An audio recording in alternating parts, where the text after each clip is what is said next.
আসসালামু আলাইকুম। কেমন আছেন সবাই? জিমেইল ব্যবহার করেন অথচ এই সেটিং সম্বন্ধে জানেন না, তাহলে কিন্তু আপনি বিপদে পড়তে পারেন। আপনার তথ্য চুরি হইতে পারে। তো জিমেইল ব্যবহার করার জন্য আপনার যে সমস্ত সেটিংগুলো করে নেওয়া উচিত সেটা হলো নাম্বার 1 পাসওয়ার্ড। আপনি কী ধরনের পাসওয়ার্ড ব্যবহার করতেছেন জিমেইলের জন্য? তো জিমেইলের পাসওয়ার্ড যদি আপনি ব্যবহার করে থাকেন আপনার নাম সাথে আপনার জন্মসাল, এটা খুবই সহজ সমীকরণের একটা পাসওয়ার্ড যেটা খুব সহজেই হ্যাক হইতে পারে এবং যে কেউ হ্যাক করে আপনাকে বিপদে ফেলতে পারে। অবশ্যই স্ট্রং একটা পাসওয়ার্ড ব্যবহার করবেন যেখানে আপনার নাম্বার থাকবে 1 2 3 4 5 6 7 8 9 এর মধ্যে, সিম্বল থাকবে @# পার্সেন্টেজ অথবা যে কোনো ধরনের চিহ্ন এরকম থাকবে, এবং আপার ক্লাস এবং লোয়ার ক্লাস লেটার মানে ছোট হাতের বড় হাতের যেগুলো আমরা প্রচলিত ব্যবহার করি সেই সমস্ত ওয়ার্ডগুলো কিন্তু থাকতে হবে। এবং সব মিলা 8 থেকে 10 ক্যারেক্টারের পাসওয়ার্ড হলে ভালো হয়। আপনি যদি মনে রাখতে পারেন তার থেকে বড় পাসওয়ার্ড ব্যবহার করবেন যাতে খুব সহজেই সেটা কেউ গেস করতে না পারে।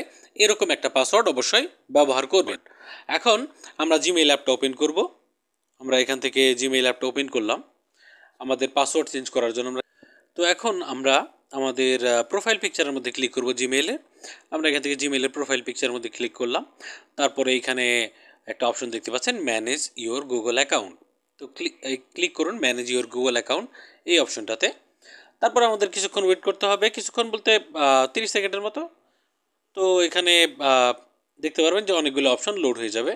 এখন আমাদের যেটা করতে হবে সেটা হলো যে আমরা পাসওয়ার্ড চেঞ্জ করব। তো সেক্ষেত্রে আমরা এখান থেকে সিকিউরিটি অপশনটা চুজ করব। সিকিউরিটি অপশন চুজ করার পর আমরা এইখানে জিমেল পাসওয়ার্ড চেঞ্জ করার জন্য একটা অপশন পাবো পাসওয়ার্ড। তো পাসওয়ার্ডের মধ্যে আমরা ক্লিক করলাম। পাসওয়ার্ডের মধ্যে ক্লিক করার পর আপনার পিন নাম্বার যদি দেওয়া থাকে অথবা ফিঙ্গার দেওয়া থাকে তাহলে সেটা চাইবে অবশ্যই আপনি সেটা দিয়ে কনফার্ম করে দিবেন। কনফার্ম করে দেওয়ার পর আপনি এখানে দেখতে পাচ্ছেন যে এখানে নিউ পাসওয়ার্ড এবং এখানে কনফার্ম নিউ পাসওয়ার্ড দিয়ে চেঞ্জ পাসওয়ার্ড যে অপশনটা আছে এটার মধ্যে ক্লিক করে দিবেন। আপনার পাসওয়ার্ডটা কিন্তু চেঞ্জ হয়ে যাবে। গেল শক্তিশালী একটা পাসওয়ার্ড আপনি এখন বানাইতে পারলেন। নাম্বার 2, এখানে দেখেন জিমেইলেই ব্যাক করে চলে আসলাম টু স্টেপ ভেরিফিকেশন, যেটা আপনাকে অবশ্যই করতে হবে। টু স্টেপ ভেরিফিকেশন হলো কেউ যদি আপনার জিমেইলে লগ ইন করতে চায় তাহলে আপনার ফোন নাম্বারে একটা কোড চলে আসবে। সেই কোডটা অবশ্যই আপনি যদি শেয়ার না করেন তাহলে কিন্তু ডিফিকাল্ট হয়ে যাবে আপনার জিমেইলে ঢোকা। এটা হলো ফোন নাম্বারে। আর দ্বিতীয় যে টু স্টেপ ভেরিফিকেশন যেটা করতে পারেন সেটা হলো অথি, গুগল অথেন্টিকেটর এরকম অ্যাপ্লিকেশন আছে। সেরকম অ্যাপ্লিকেশনে আপনি এই জিমেলটা অ্যাড করতে পারেন। সেখানে আপনার 30 সেকেন্ড পর পর কোডটা চেঞ্জ হয়। এই যে এখানে আমি আমার ফিঙ্গারটা আবার দিয়ে দিলাম কনফার্ম করার জন্য। 30 সেকেন্ড পর পর সেখানে আপনার কোড চেঞ্জ হয়, যেটা হ্যাক করা নেক্সট টু ইম্পসিবল। তো আপনি সেটা অবশ্যই করে রাখবেন, সেটা আপনার জন্য ভালো। যেমন এইখানে আমার ক্ষেত্রে এখানে করা আছে, যেমন দেখতে পাচ্ছেন ফোনে prompt, authenticator, phone number, backup codes আপনি জেনারেট করে রাখতে পারেন। এগুলো কিন্তু আপনি সব ধরনের সিকিউরিটি আপনার জিমেইলের জন্য ব্যবহার করবেন। তো টু স্টেপ ভেরিফিকেশন সেট করে আপনি ব্যাক করে চলে আসবেন। ব্যাক করে চলে আসার পরে একটু নিচের দিকে আসেন। নিচের দিকে আসার পরে এইখানে দেখতে পারবেন একটা অপশন হচ্ছে ইওর ডিভাইস।